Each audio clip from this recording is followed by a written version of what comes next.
Welcome to Florida Focus, a college football podcast. We have a Seminole and a Gator together, trying to put aside their differences and bring you the fantastic world of college football. Thank you for joining us on this ride of hype, hope, and hilarity. My name is Brandon, and I'm joined by Chris. How are you feeling about today's episode, my friend? It's good. It's a weird. It's always a bittersweet thing. The spring game. It's in the middle of. You got your hockey playoffs, your NBA playoffs, baseball starting, and then you have this little blip of college football. So it's pretty cool, but it's sad because it's gone after this. But I enjoyed it. I enjoyed the spring game, and I'll take any college football I can get. Absolutely. I know the fans agree. The attendance numbers at both stadiums concur with that as well. So I think this is a great time of year. As we mentioned in the last episode, people have a chance to get one last taste in before the summer starts, before the heat really sets in, and they get to really get a real game day atmosphere. And so from what you saw of the game, just highlighted thoughts, what did you think? How did you think the game went over with the fan base? It went really well. We were desperate of points, and we definitely put points up on the board. How we did it, we'll get into that later, is different, but still points. It was exciting, and Mullen definitely emphasized he just wants to bring fun back to the program, and he did. He did a good job at that. Right. I think Florida State had some of that as well, so glad to hear that. It's certainly something when you have a sport mainly for kids 18 to 22, there has to be a fun aspect. There's just no other way around that. Right. So glad to hear that's happening down in Gainesville also. Well, let's go ahead and dive into, there's a couple aspects you and I wanted to talk about. The first one, and I'll ask you this first, Chris, is all of the non-current players that were present at the game. Who did you notice, the guys that weren't on the roster that were at the Swamp? Are you talking like former players or recruits or both? Yeah, all of them, or coaches that maybe made appearance, things like that. Right. I don't really follow the recruits too much, but I know that they interviewed Percy Harvin. I think Chris Rainey was there too, but also Lawrence Wright, our safeties, the championship team, and Travis McGriff, a receiver in the 98. They were there, but interesting with them is in an effort to get more points and excitement, they had both Travis McGriff and Lawrence Wright at two different times. They had their old jerseys on, and they snuck behind the defense, and they caught like long touchdown passes. And it was pretty cool. It was interesting to see that, but it was weird because it was like, oh great, you scored, but then they kept the points on the board, and it was kind of like, all right, but go back to the game. But he scored, but he didn't really score, but he did score. It was weird, but I do appreciate the attempt to, like I said, make it fun, and they did make it fun, and it was cool to see those guys score touchdowns again. Lawrence Wright's a safety, so he didn't score many, if any, when he played. So it was cool good for him to get in the end zone. And I saw South Carolina's spring game where they tried to get the old ball coach to do the same thing. He snuck behind everybody in the end zone. I don't know if you saw this or not. No, I didn't. Oh, goodness. This made the not top 10, so you know where it's going.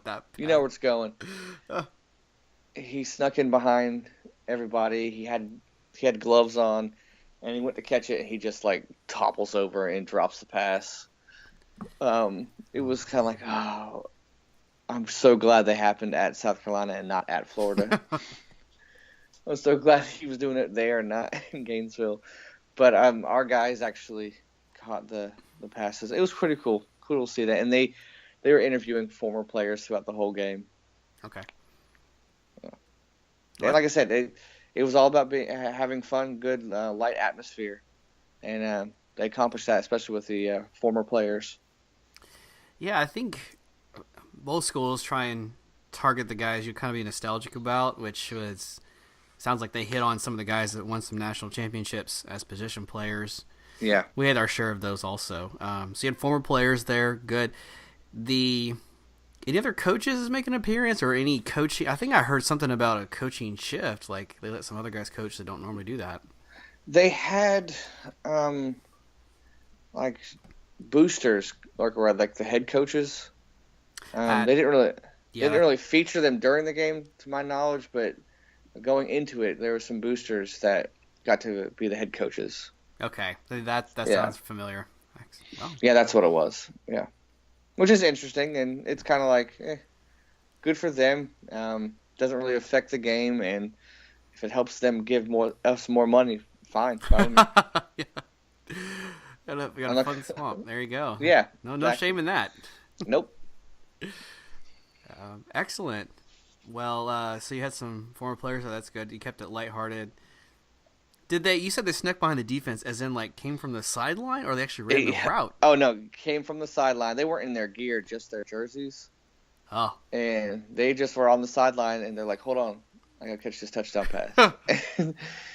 And yeah, it was pretty cool. The current players were celebrating with them, and they just had a ball doing that. It was pretty cool. It was interesting. Wow, well, it does sound like fun. I bet the fans there just loved it. Like I bet they just ate it up. That's awesome. All right. Well, we had some former players at the Florida State Spring Game as well. We had Dan Sanders, main appearance. Nice. He's kind of hanging around the program more and more these days since Taggart came along, which is pretty cool. I'm hearing some rumors about him. Is that true? I'd like to believe it. I actually looked at some of his coaching history just to see what kind of current modern day coaching he could offer, and I'd say 50-50. When I first heard he was hanging around and there might be a chance he'd come back and coach, I was way more excited. I was like, we'd be unstoppable. But it looks more like he's just going to be like that hanging around father figure type of guy for the players, which probably fits him better.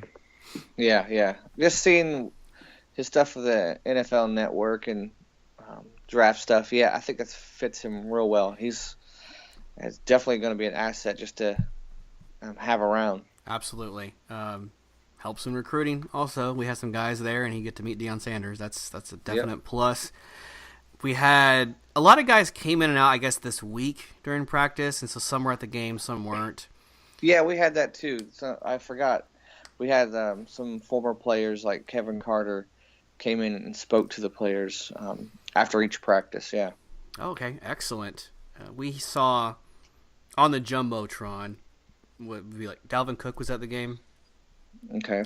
So that was, they show these guys at sometimes the most inopportune times, but this time they caught him being a good Samaritan. He was helping the camera crew wrap up audio cord. Okay. So, good. Good for him. Still humble. Big NFL player, still humble. Absolutely. We had Jalen Ramsey was around there, and Telvin Smith, both for the Jacksonville Jaguars now. Okay. So, some good NFL former players there. During halftime of the game, they had, I think they called it a Hall of Fame game, but just old FSU alumni and players play like flag football. Right. They kind of reduced the field, and so we had like Peter Tom Willis from the late 80s.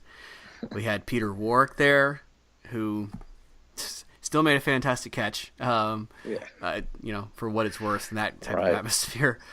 Some old offensive linemen, Matt Fryer, David Castillo, some names that I recognize but haven't heard from in a long time, and I'm sure are not playing in the NFL anymore.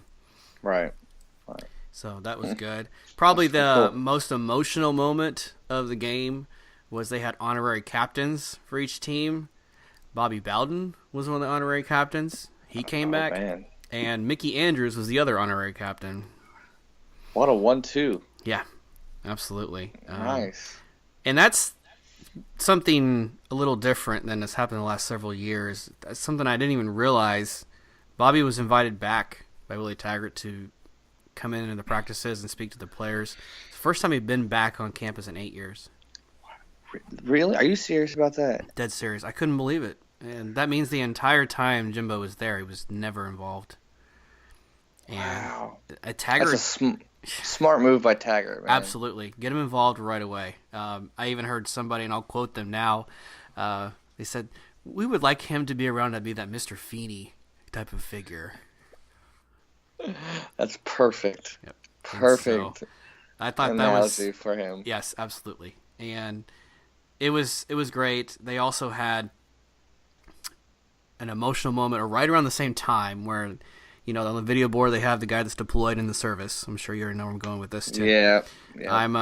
I'm stationed in Hawaii. I want to let my brother know, who's an offensive lineman, good luck and station. And then of course, as soon as the video stops, he comes running out in the field because they'd actually flown him back so he Yeah. could see his brother. So That's cool. yeah, he did that right away, and you got all the fans already I, I psyched. I wonder, like, it happens a lot, and I'm not making light of this at all, but I wonder if they're going to show a video at a game, and they really are in somewhere, stationed somewhere, and like the family's expecting them to run out, and they don't run Oh, out I sure because they hope really are. not. Yeah, Because that would be terrible. it's been done a lot, to where you might expect it to happen.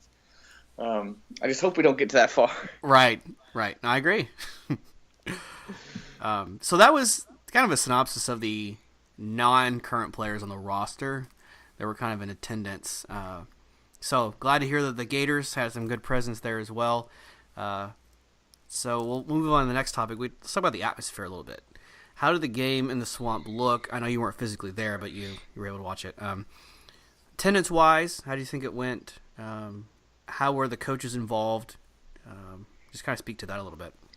Yeah, we had, I believe, 53,000, which is pretty decent. Pretty decent. I think Meyer got it in the 60s, and Mullen said he wants to break the record one day. And but it was a good atmosphere, lighthearted. They had early in the game, like the first quarter especially, they played it pretty true, and then obviously later on in the game, the former players would catch some touchdowns. They let some runs from quarterbacks and receivers and running backs go a little further than they normally would have been. The defensive players obviously were pulling up, but they let the quarterbacks run a little bit more. I see. During the game, I noticed that they had like the position coaches. They were actually calling plays and running the offenses and defenses. And Mullen, he was talking to like the ESPN or the SEC network announcers. Like he had a earpiece on and was talking to them, and he was just walking around behind the coaches and players, and so he was like yelling at them and then talking to the announcers, and so it's just kind of like a glorified practice, but so it was just kind of lighthearted. And then you would see one big thing I noticed though, that the players when they scored, they let them celebrate like they would in the NFL. Okay. And I thought that was kind of cool because they're kids, they're having fun, and they can't do it during the season. So let them cut loose. We had Felipe. He scored, or the quarterback Felipe Franks. He scored, and he like punted the ball into the stands. Another time he dunked it on the goal post. Oh, nice, got some ups. Yeah, it was like I was surprised how athletic he was. Not only he had like a long, like a 60-yard touchdown run, which he probably would have been down at least 2 or 3 times in a real game. Okay. But I was still surprised at how athletic he was, and the dunk was like a 360 reverse dunk.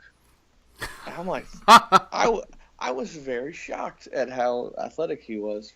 But they let the players have fun. A group of players did Duck Duck Goose. I thought that was really funny. Nice. I was happy for them. But one group of players, I'm like, I don't know if I agree with this one. A guy scored, receiver scored, and he looked back at the offensive lineman, and he pretended like the ball was a gun and was like mowing him down like a machine gun. And I'm like, I don't know if right now that's the best time to do that celebration. I'm gonna agree and say probably not. Yeah, I was kind of like, when I saw it the first time, like cringe. I was like, ooh. I'm like, I get it. You're having fun. You're a kid, but. It was a Nerf gun. It was Yeah. foam Okay, we'll darts. go with that. Yeah. Water gun. Water gun. Gotcha. There, even better. Nerf for nothing, I guess. Right? But besides that, though, it was just a relaxed atmosphere, and he did a good job of getting people excited and just having fun with it. One thing I did notice too, though, they when he did punts and kicks, I don't know about the kickoffs, but the field goals, they was just the snapper, the holder, and the kicker. Okay. Or it was just the snapper, the punter, and the returner. And even the guys, then the announcers were like, "Coach, why are you doing it like this?" And they did a draft. They had your coaches on the orange and blue, and they drafted the players. And he said just the way it worked out, we had it, offense and defense were even, but special teams really wasn't even. So just to avoid all that, we just had them by yourself. Wherever fourth down was, it just was the kicker, and he had to kick a field goal by himself. And Mullen made a good point. Like, sometimes that's even harder to do when it's just you. But Okay. it was an interesting choice, but it was lighthearted and a lot of fun. I think it was mission accomplished. Perfect. By Mullen. Good to hear. Yeah, so I think Florida State accomplished the same fun atmosphere. There were a couple indicators of that. The attendance, by the way, and you and I talked a little bit before we started. The attendance for our spring game was 60,934, so it was like 61K approximately. Okay. The average attendance for the Miami Hurricanes in 2017, when they were as high as number 2 at one point, was 57,000. Okay. So, our spring game had more highly attended than the average Miami Hurricanes home game last year. Really? Yes, indeed. Now, I think the mature Miami fans, this wouldn't be a surprise to, and they know the attendance is pretty bad. Miami has a lot of other things going on, plus their campus is 45 minutes from their stadium. That's a big one. That is a big one. Yep. But it speaks a lot to our schools that have a stadium on campus, because that makes a huge difference. Right. Absolutely. South Florida and Miami still don't have that. So I'm sure they would want it. I think it's, for Miami at least, an issue of land. They just don't have any room. Right. So right. It was very, very packed. I think there were very few spots where you could see there was just thinning out just in the corners, and that was about it. The new Champions Club, which Florida State opened 2 years ago, sold admission through that. They sold out for this game. Okay. The concert afterwards, I'll talk to that in a second, they sold field passes for. You can get right up next to the stage. Those were sold out. Only about half of the stadium opened the food vending areas, and the lines were 20 minutes long for every single venue. Oh, my. So they were run out of food as well. All good problems to have. Right. So no problem with people showing up. They did bring Osceola Renegade. They didn't do the Flaming Spear at midfield, which I didn't expect anyway. Brought the band. I'm assuming UF brought the band as well? I don't think they did. Okay. To my knowledge, I don't remember seeing or hearing about it. The Marching Chiefs actually have a tradition, I found out at the game, that this is the time that they announce the new drum majors for the following season. Oh. At the spring game. So they were dressed casually, t-shirt, shorts. Right. Getting some practice in. What I did find out, and this will kind of transition into the game itself in a little bit as well, the band's going to have to learn how to play differently. You and I had talked about how the offense is going to move a lot quicker under Willie Taggart. Better make sure you stop when the conductor says to stop, and make sure the conductor knows the rules of the game and is not playing during the play. We don't need any stupid, 5-yard delay of games because the band's still going when you're trying to snap the ball. There was one time we snapped the ball with 35 seconds left on the play clock. This is completely opposite of everything we're used to. So anyway, right. So the band was there. I'll hold off my thoughts on the game itself just for a little bit longer. Very well attended. Of course, everybody's wearing the garnet and gold. Yeah. Let's see. I think that about covers the atmosphere. The very end of the game, after it was over, Willie Taggart walked around the entire stadium, high-fiving everybody that was on the front row. There we go. He made sure to That's good. appeal to everybody, and People were flocking down to touch the man. Maybe if I just touch him, he'll heal me. Yeah. Yeah. He's gonna heal the offense. Not you. That's the idea. The Gulf Coast offense, by the way, that's the term we're throwing at this. Gulf Coast, because it was in Tampa before. Now it's Tallahassee. Okay, ish. Gotcha. I was wondering. Yeah, about the Gator orange and blue game. I noticed that the players were going to the fans and giving them high fives as well too. So they're allowing them to do that. Awesome. Yeah. I'm glad that they get an opportunity to do that where it's not so strict. I follow baseball somewhat also. Baseball is very different than football because baseball you don't see tailgating. Right. The fun is designed to happen inside the game. Yeah. You sit down. Not every pitch is as important. You can relax a little bit. You can leave half an inning and come back. Won't have missed too much. You get all the nice food, all the beverages.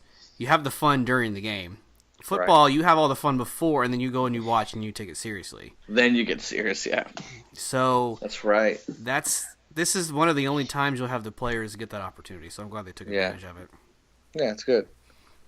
Good. And by the way, I did find out that the admission was free at the Swamp. Free, okay. And then they had a Gator baseball game following. Okay. So that was their big thing. Yeah, Florida State baseball kind of sliding this year a little bit, unfortunately. The two games I saw Friday and Saturday lost both of them to Duke. So this is not typical of us, but it's a harder year than most. So I'm glad that at least the game went in extra innings on Saturday, so people got a little extra baseball. Free baseball. Exactly. Right? So, but yes, I mentioned this to somebody I was waiting in line with to get into the stadium. I was like, oh, Florida State got a taste of what it's like to make a little money on this, which is probably never going to be free again. Yep. Absolutely right. That's the sad part, but at least you had the concert to go with it, so that helped. Yeah, I mean, if you're gonna pay, having vanilla ice there doesn't really hurt. It was fun. What does that say? Who is it? It's a joker that said, "If you're good at something, never do it for free." Ooh. Yeah, I think they're following his words. So we got a Batman reference, and we're rolling harsh now. This is great. Banging on all cylinders. Yeah. I like it. Awesome. So we talked about the atmosphere. Talked about everyone that was kind of in attendance. The game itself, kind of wanted to let you start on this. What did you see scheme-wise, player-wise? Should you take it to heart? Did the stats really matter? Did you get any answers about any positions, anything like that? There's a couple of answers. Stats, for the most part, are meaningless. There's a few stats that do matter. I didn't see the tempo as much as I thought I would. But maybe they're just saving it or still getting used to it. I don't know. Okay. I thought there'd be more tempo, but maybe his thing is not tempo, more just scheme. I did notice that the quarterbacks ran a little bit more, and like I said, I was surprised at how athletic Felipe was. He let him run more, which was good. The stats that most stats don't matter to me, very misleading. Stats that do matter though for quarterbacks to me are interceptions and completion percentage. The yards or whatever, touchdowns, whatever, but are you completing your passes? Are you, running the play like you should, making the right checkdowns? If you see that and the stats reflect that, I think you can get a good gauge of how he's doing. But interceptions and completion percentage are about it that I look for. The other stats I can't really get a good gauge on, because some defensive players have to pull up. There's a mixture. Not all starters are on the line. Not all starters in the secondary. So you can kind of look. You have to watch and see. All right, did he make the right read? Did the running back pick up a block? Did he make the right cut? Little things like that. But I don't really get too much out of stats. Okay. But I did notice that I am happy about our running backs. We got Jordan Scarlett back after he suspended last year.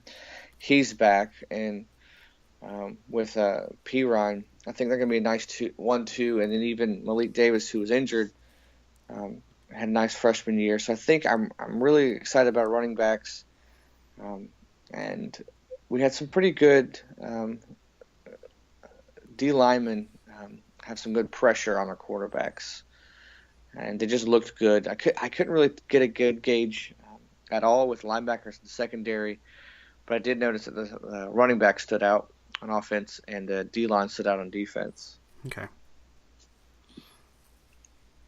Excellent. Did you see anything that you weren't expecting? Like, well, this is what we did last year, and this is what I thought we were going to do this year, but it's not really panning out. Or did you see any throwbacks to like, oh, hey, I remember when Mullen did this when he had his other guys? I just letting the quarterbacks make decisions like run pass option decisions and designing stuff for them to run a little bit more was a little bit different. And Felipe did a great job with the other quarterbacks, Jones and Trask.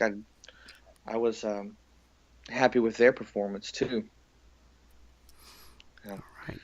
Yeah, but like I said, I thought there was gonna be more tempo, but maybe that's just not who he is. But I did notice that we tried like a couple reverses, and one of them did not turn out good at all. But they did a nice job of, okay, I'm going to throw a screen pass here, then I'm going to attempt to roll out, then I'm going to try a bomb. There's a nice mixture. He was trying them all, which was good. Yeah, and the running backs looked pretty solid too. Wow. So you got some quarterbacks rotated in, got a solid running presence. Yeah, it's receivers. I'm still kind of I don't know if we have one go-to guy. We had Cleveland, I thought was going to be the guy. He kind of got had some injuries here and there, but if we could just get a go-to receiver, I think we'd be pretty good. But we don't have one right now, but maybe we don't need one.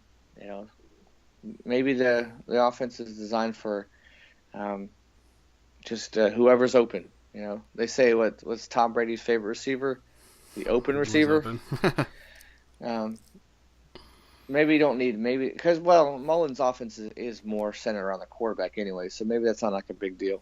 But I thought we'd get more out of the receivers because we had 2 transfers coming in, and only one of them showed anything during the game. Okay. So I thought we'd get more out of the receivers, but we didn't. Yeah, I think with Florida State, unfortunately, the wide receivers have been the weakest part of the offense for about 5 years, and that's a question that I had going forward. Well, real quickly before I dive into that, was there any other observations you had from the game, or anything else about the offense defense? No. We're still looking for a new kicker this year. Punter looks solid. Townsend, he's returning punter. Yeah, but that's about it. Okay. Yeah, a quick note on that. We had a draft as well for the players, and so they took one. So one team had our punter, Logan Tyler, as their kicker. Okay. And he's actually made a few long field goals. Ricky Aguayo, the younger one, he's really good inside of 40, and plus 40, it's about 50-50, so that's not good odds. And Logan Tyler's actually kicked a few long ones, but he tried a 50-yarder and missed it. But yeah, no big deal. We had the lineups for special teams, but nobody actually actively tried to block the kick. Right. Okay. So they just snapped it and went through the motion of it. Right. Okay. Punting, they actually did return. They did go back in like defensive return formation. I was actually happy to see this because we had so many guys last year either rotated in and out or couldn't field punts. They would, call fair catch with no one within 20 yards, or they would touch it when a guy's standing in his face, and then fumble it. So I'm glad to see the guys got a little more practice. Yeah. Fielding the punts. And it still wasn't very clean. Like, he had to dive for one or two, and you rotated different wide receivers in to do that. But I'm glad they still got the practice in at Doak, at least. Yeah, that's good. Reps are real good. Sure. Always get as much as you can. One thing, oh yeah, there's we do have a receiver, Kadarius Toney, who was kind of like our wildcat quarterback. Throw the screens to him. He showed some signs Okay. of potential being that guy. But it was good to have him. He ran a reverse and he tried to reverse too many times and got tackled 15 yards back. Okay. But it was good. Hey, get it out of the way now. Like you said, get the reps now. Learn that mistake now. Excellent. Well, yeah, the wide receivers, I started to see a couple of trends, and I don't know how these will play out going forward. I don't think we ran any reverses like that, but something that I've heard reported on other sites, Willie Taggart wants to run the ball a lot. This will be a running offense. So, whereas like Cam Akers got 1,000 yards last year, he may get 1,300 to 1,500 this season. Okay. We may have our other backups like Amir Rasul push 1,000, maybe not quite get there. By far, the guy that stood out to me the most was actually a running back, and it was Laybourne. He had a 90-yard touchdown run. That's probably what most people remember from his game. He had like a 1-yard touchdown run punched in. Okay. But I was impressed by his effort. He just continued to push the line, continued to give it. He was really good at reading the tackles, so that was impressive. Okay. Because it was, I thought, going to be a running offense, I was surprised at how many short outs we ran to wide receivers.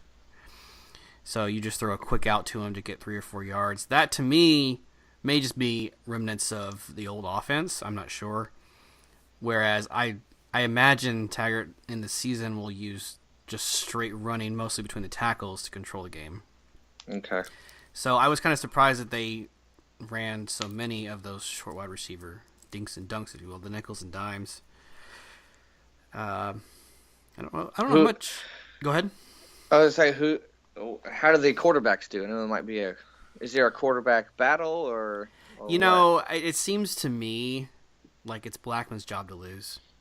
Okay. He's shown the maturity. DeAndre, of course, is still nursing back knee injury, and just not a lot of positive comments coming from his being on the sidelines and his leadership skills. Oh, okay. So it doesn't. Not to say that won't change or that there are things going on that we're not seeing. All right. But there's just like questionable tweets he sent out when he was on the bench last year, and there doesn't seem to be a lot of progress on the maturity level, just surface level things. Again, that could be very different come August, but it looks like James Blackman's probably going to be the quarterback. Which quarterback is best suited for this offense? I really think probably Blackman. Okay. DeAndre is good. I think the thing with Francois that I'll never lose is, he had Dalvin Cook in the backfield. So even though he had like terrible third down passing efficiency, some of his worst statistical games, FYI, were against our best opponents. You still had Dalvin Cook to bail you out with like a 60-yard run, or he was such a threat that the passing game was so much more open than it would have been. So it's hard for me to know how good Francois would have been without that kind of support. Okay. So there's my take for all the listeners out there from Florida State fans. If you want to rebut to me, that's fine. I understand. DeAndre did win us an Orange Bowl, so there's always that. We won 10 games that season. I can't berate that, but I think to me, Blackman's the guy going forward. He needs to gain some weight though. The Slim Reaper, as he's called, he needs to go in the weight room. Yeah. Bulk up. Yeah. Every time he gets hit, I'm like, he's gonna get up. I'm pretty sure something broke, right? Right. I'm surprised nothing has already, because he took some shots last year, and I'm like, yep, that's the one that broke his leg. That's the one that broke it. Nope, he got up. And I think it's a recurring thing. It's probably just constant injuries more than anything else, but the offensive line just never seems to have been 100%, even the last 2 seasons. And that's a lot of it. So you see a lot of false starts. You see a lot of missed blocks like that. And DeAndre was taking all kinds of ugly shots when he was playing, and didn't change for Blackman. Right. So yeah, the guys are tough for sure. Yeah. Yep. So the wide receiver usage kind of surprised me. We did see some good running attack, so I'm glad to see. We're gonna have Rasul. We're gonna have, of course, Cam Akers returning, and a couple other guys in the backfield. I feel pretty confident. We still have Jacquez Patrick, who is going to be probably our short down guy. He actually caught a touchdown pass on a trick play. Twice we did this very interesting formation where we split two wide receivers out almost to the sideline with within a foot. Okay. You put two on the line of scrimmage. You put the other two right behind them, so they're spread completely out. And so you're able to do a lot of interesting things that I don't know where that's going to go, and hope we're not tipping our hand too much. But we were able to run one trick play out of that where it was a wildcat on the goal line. Okay. Didn't go so well because we lost DeMarcus Christmas, defensive line. He had the best game of any defensive player. And actually, if I remember, he probably had 2 or 3 tackles and batted down a pass. But we had no turnovers in the game. Were there any interceptions or fumbles lost? Yeah, we had a Jones threw an interception. I believe it was tipped, but he still threw a pick. And I think I want to say it was Clayton. He sacked Trask. It would have been a strip and a fumble. Right. I think they blew it dead, but in a real game, he would have knocked it out of the quarterback's hand. He would have fumbled it. I see. Yeah. Yeah, we that was the other thing that was a little bit concerning was the amount of bad snaps we had. Oh, really? Yeah, and this didn't surprise me because again with the injuries, actually I think I was trying to put the pieces together. I think there's a correlation here. Normally the quarterback has the the see-through jersey, and obviously the refs know to blow the play dead if he's touched. Yeah. But all of the offensive linemen on both teams were wearing black jerseys when everyone else was wearing the traditional colors. So I wonder if they were just out of the I don't want to get them hurt kind of mentality, just had them do less contact. Okay. Either way, the injuries and the lack of experience there was very evident to me. Oh, okay. A lot of fumbled exchanges, which threw off the timing of the handoff or dropping back in the pocket. So I really hope we get that fixed. And again, that may be just a health issue. Let's hope. Yeah, for real. Yep. This is one of the healthier spring games that we've had. Okay. Usually it's just riddled with injuries, but this year, and obviously you're going to have some, like Malik Davis, one of the bigger names running back, but that wasn't playing. But for the most part, we were fortunate to have a healthy squad. Okay. That's good. I wonder how that's going to figure because one of your quarterbacks who played an entire season was coming off of injury. So there's that. Yeah. There's the offensive line. Mostly healthy everywhere else, but again, I would like to see more participation and contributions from the wide receiver position. I think we're going to get a good mixture of new guys coming in. Timion Terry is the new guy. He caught a 40-yard pass, and that looked exciting. Nyquan Murray, he's still hurt, and would love to see him come back and participate. He's never gotten over the hump, if you will, with his career. Mm-hmm. But I think he's going to be the most tenured wide receiver if memory serves. But to me, I'm hoping Keith Gavin. He looks like the guy that would probably be your versatile, not quite the Percy Harvin to relate to the Gators, but he can return punts. He could probably catch some passes out in the flat, but not necessarily out of the backfield. Okay. So I would hope to see him get a little more extra action. Yeah. We're good. So speaking of that, Cam Akers, our running back, he actually threw the ball pretty well.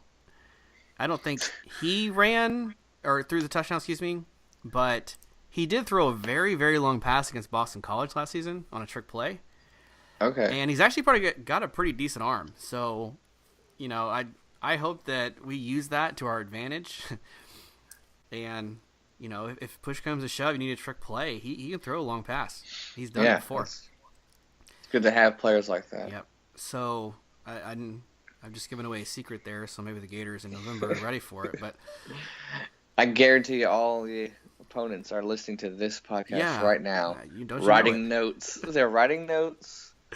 They're getting some grad assistant on it right now. Yep. I know it. Shadow staff is out there Yeah. jotting down all the major important things up. There we go. So, question for you. We had, I think, 2 or 3 tight end catches. You know, they were decent, like the defense was napping and the linebackers didn't catch it. About 20 yards each. Are you seeing a trend to use a tight end, or have you guys used a tight end in the past? It's a hit or miss. I think we underused our tight ends last few years. We've had some talented ones, Gouldsby and Keontae Lewis. I thought we'd be using them more, but we didn't. So I'm not sure what Mullen's plans are. We definitely threw to him in the spring game. We had a guy that was converted linebacker to a tight end. He caught like a long touchdown pass. I didn't even know the guy's name. Like he was, I was like, wait, you're wearing a 45 and you're catching a okay. So I'm not sure what his philosophy is on tight ends. I know they've been underused recently, though.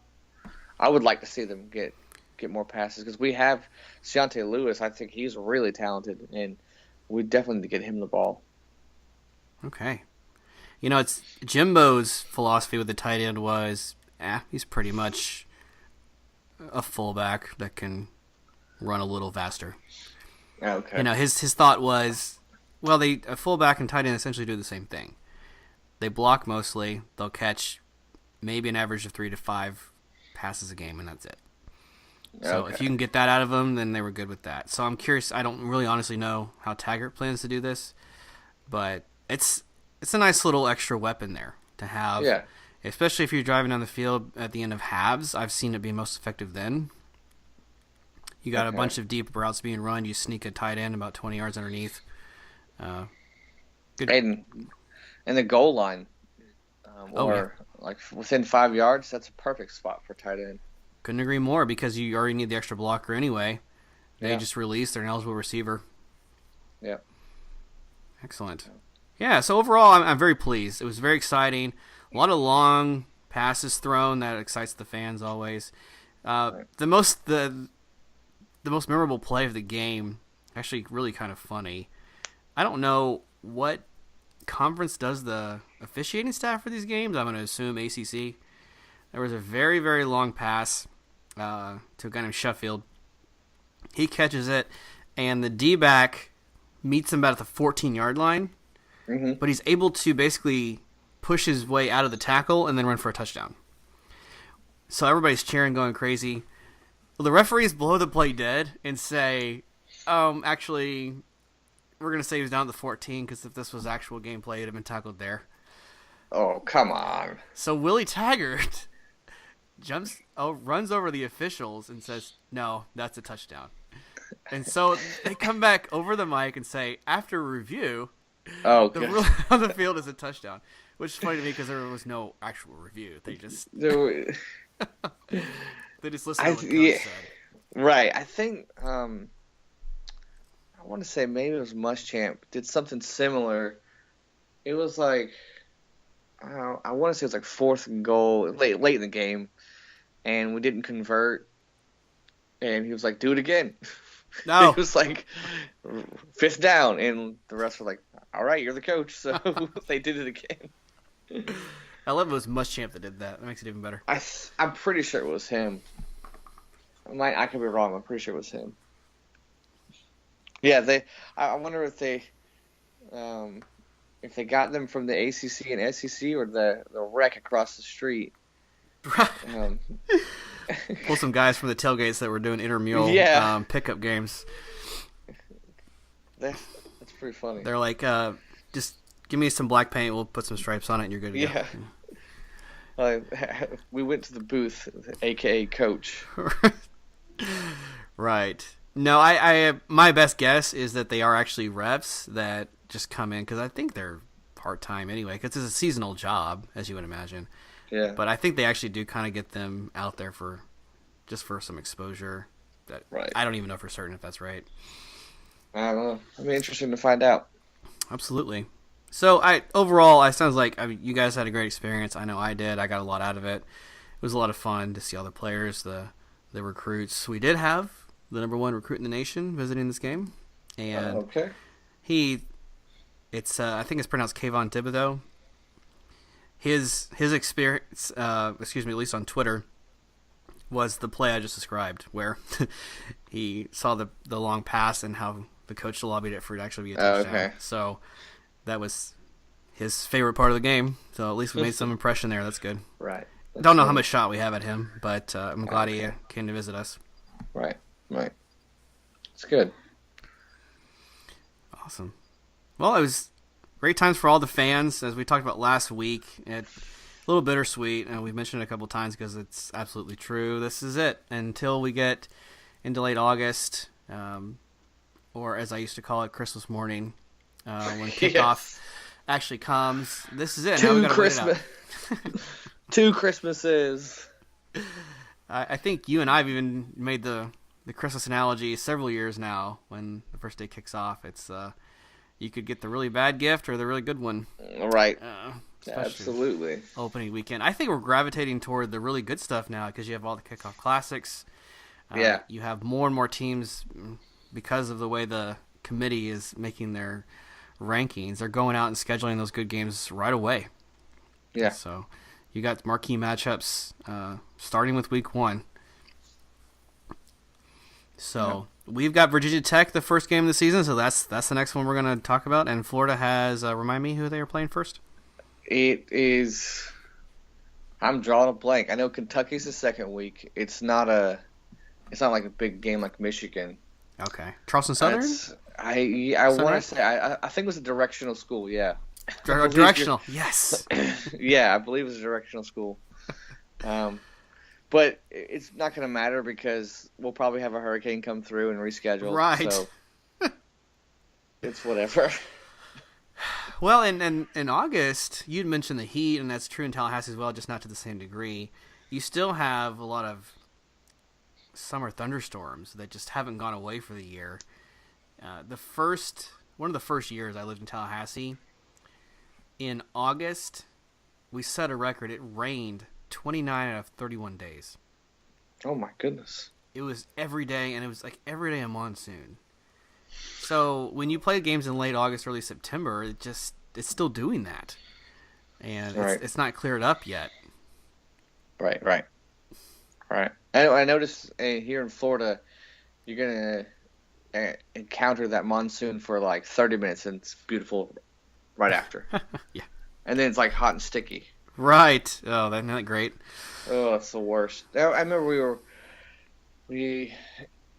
I want to say 08 or 09, first game of the season, we were playing Hawaii in the swamp.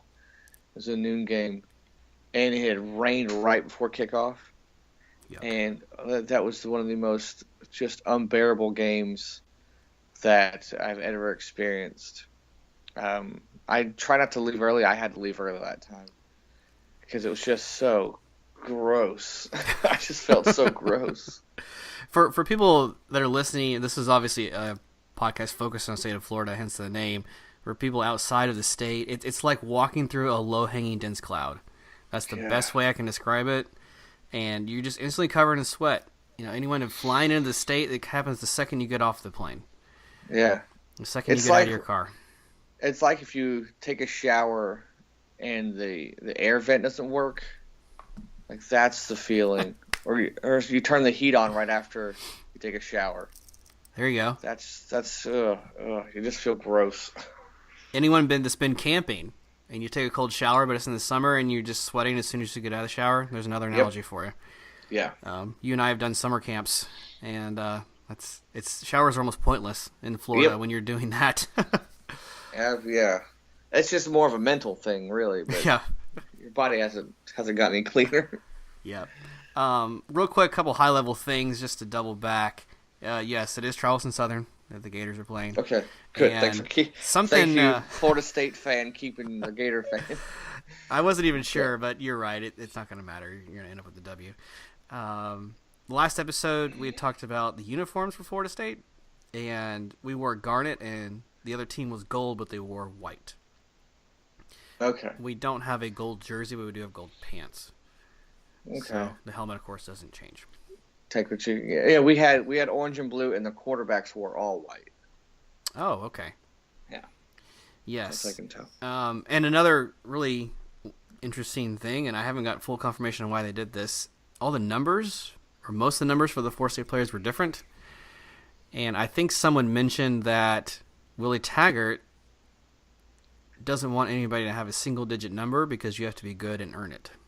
Oh. So Blackman, okay. for instance, was number 13 when he wore 1 all of last year. He has to earn the 1.